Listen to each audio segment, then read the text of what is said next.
Connected communications is the opportunity to leverage the vast pool of social data that's out there. New unexpected kinds of uses come out of taking communications which used to be delimited by time and delimited by people, and being able to take advantage of them. The value is unexpected. What's exciting about the web? It's not just the fact that I can take a piece of paper that was once on my computer and put it on a screen that someone else can view.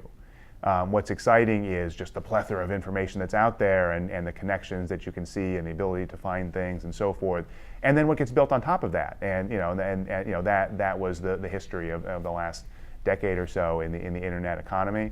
We're just starting that around social data. The communications industry has always thought about itself as the channel, just the pipe between people, and maybe then it's tried to sort of leverage that to control the communications, to control the applications. What I think is starting to be realized is that communications and computing naturally come together, and there's ways in from both sides. But just as people move around, people are always talking. And that's just a natural part of the fabric of what people do.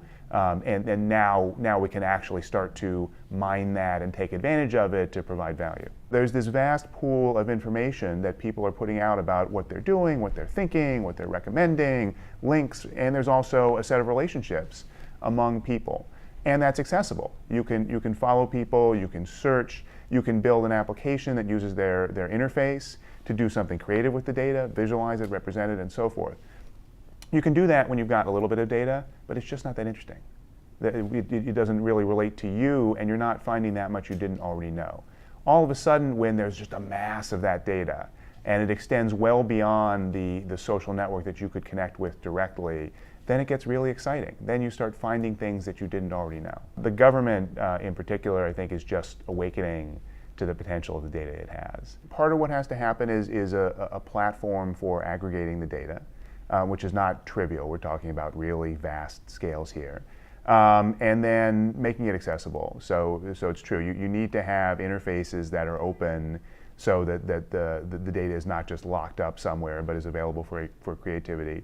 And then we need a set of policies around the data. And some of these are policies with a small p, just standardized practices and so forth. And some of them are policies with a big P, public policy. One danger of all this information is overload.